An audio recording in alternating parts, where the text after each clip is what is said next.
Welcome back to Throwing It Down with Midi D. I'm super excited to be back talking about the sport that I love, football. Because it's been a while, and I feel like I have so much knowledge to share about the upcoming playoffs, and I just want to thank everybody who has been telling me I need to get back on the mic, spit my fire, slay my dragons. So, the first game I want to talk about is the Eagles at the Buccaneers. Now, this game was played in Philly the last time. Buccaneers won 28-22. But there's a couple things I want to talk about that game. And I don't think that games during the season necessarily tell you anything about what's going to happen in the playoffs because the teams are a lot different. I think that was about week 7 when they played. Some of the things I wanted to bring up were no Rob Gronkowski. They had Chris Godwin and Antonio Brown. Mike Evans, they're probably their leading receiver in this upcoming game. 4 targets, 2 catches for under 30 yards. This was also the O.J. Howard game where he scored an early touchdown, and he was second in their team in targets and receptions. It was really weird because Gronkowski was out, so you'd kind of expect Cameron Brate to more fill that role, especially with the past that we have to look at, because O.J. Howard, he's been injured, or he just wasn't the player to fill the Gronk spot when he was out. And in this game against the Eagles, that's what he did. So I would imagine the Buccaneers have a similar game plan. Obviously, with Gronkowski, they have a better chance to improve their tight end production, which was massive in that game. But I want to look at the Eagles side because they played that game terribly. If you look at the stats, Miles Sanders had 9 rushes for 56 yards. That's top 10 in the NFL against probably the best defense at the time, the best rush defense at the time of the Buccaneers. So, and when you look at Jalen Hurts' stats, he had 10 rushes for 44 yards. That's nothing crazy or anything, but he had 2 touchdowns. And that's important too, to have a quarterback to run the option with, somebody who can throw when he needs to. When you watch him play, he has a lot of inaccurate throws. That's not going to be a problem against the Bucs defense because of the Bucs secondary issues. Their cornerback, Murphy Bunting, is injured. He's questionable to play. I imagine he'll probably play, but that's something that the Buccaneers are going to have to work on. They did get their other cornerback. Jamel Dean is back from his injury, so that's going to be huge for them. Even though their secondary isn't perfect, I don't think it matters. I think the Eagles would continue to go with their running game. They're going to take a lot of time up. When you look at the Eagles' defense as well, they are capable of stopping the Bucs. Darius Slay has been good. They have a good front 7. People on ESPN are making it sound. They say that the Bucs have 100% chance to win this game. It's not like that. The Eagles have a good defense. They have a good offensive plan. And when you put those two together, that's when you win games. And a potential upset is definitely possible.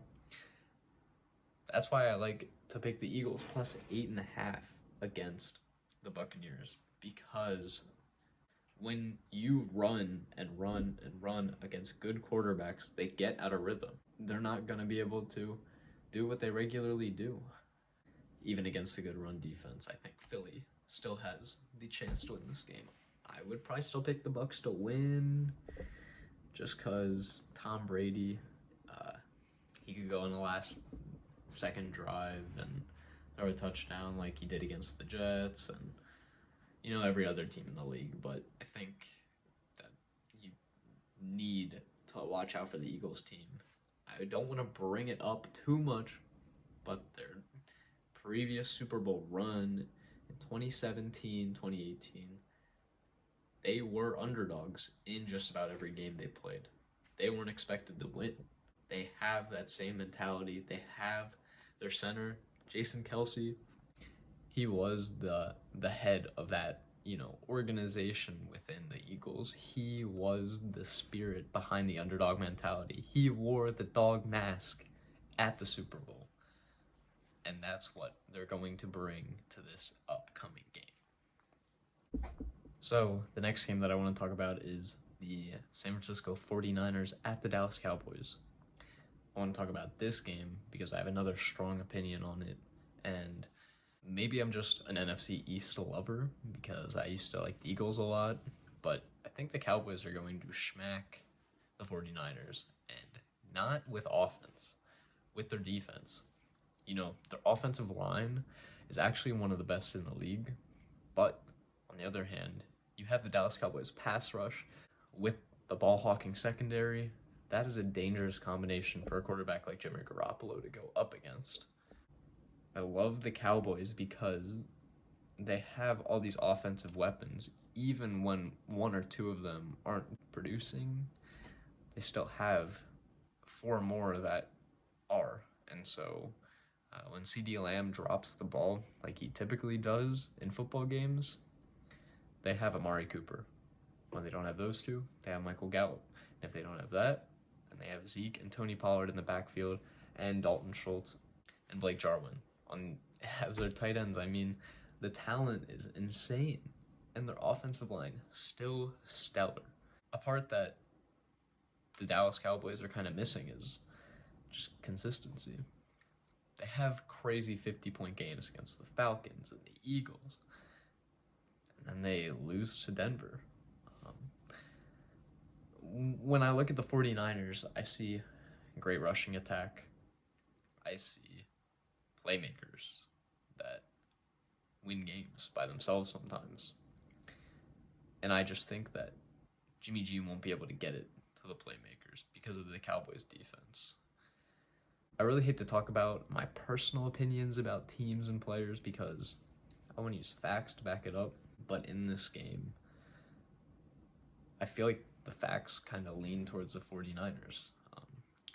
But something that the facts can't tell you about is, Jerry Jones in the beginning of the season when he is crying, thinking about winning another championship and how much that means to him.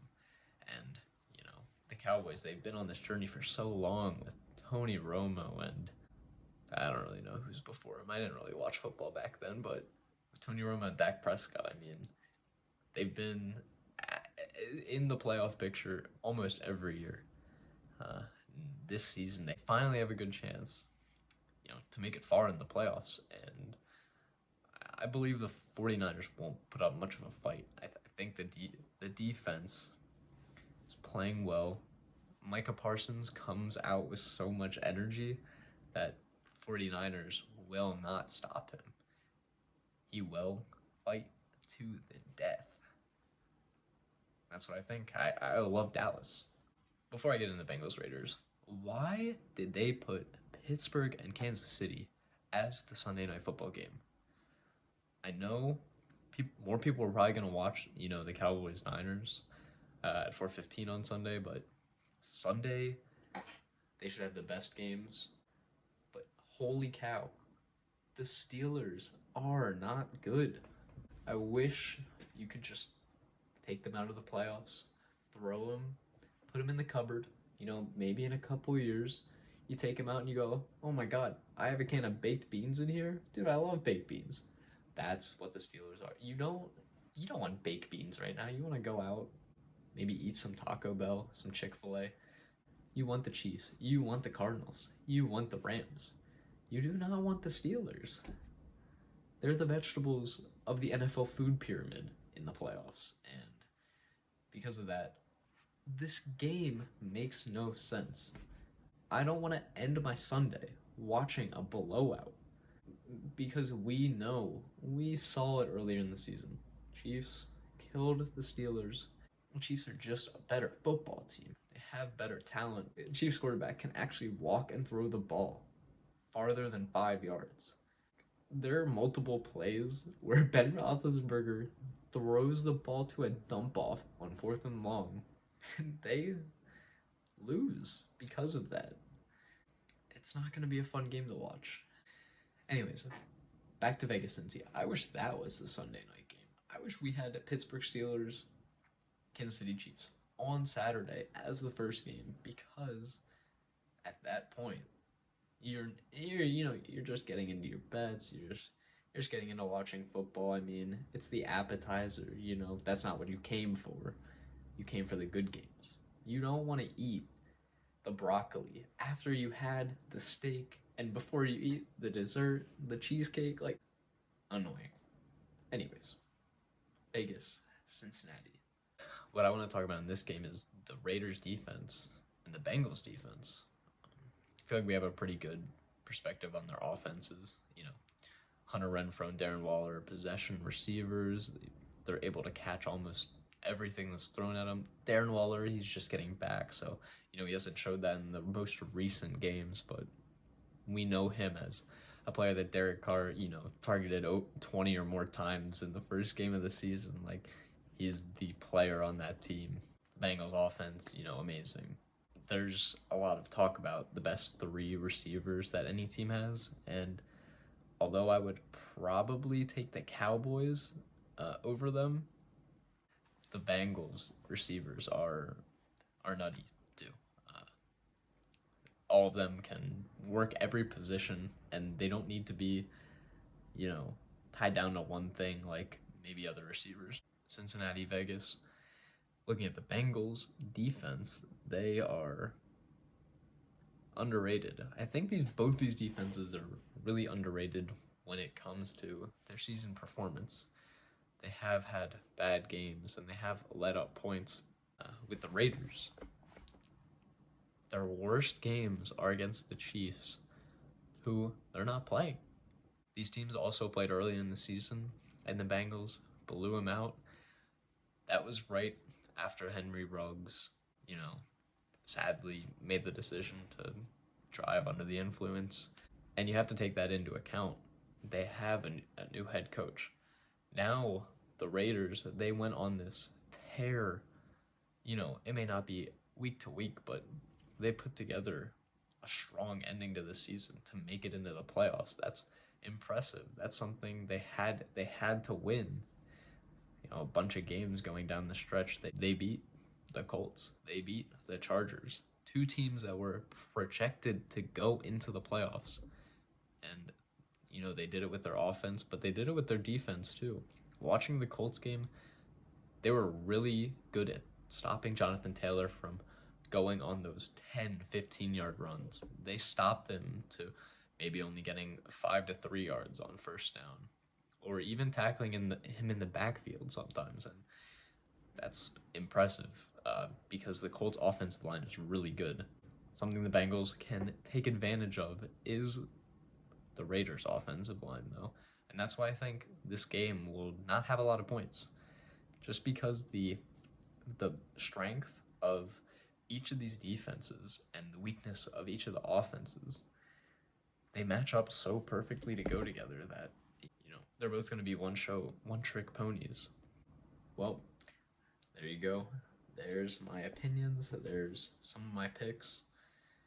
I don't want to give them all away because that's how I make the big bucks. I hope just to have fun, hang out with friends, have a good time watching football, because that's what it's all about.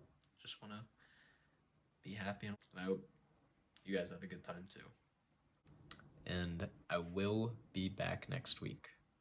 I will not take a break again until the Super Bowl's over, because this information I have right there, it's special and it needs to be shared. All right. Peace out.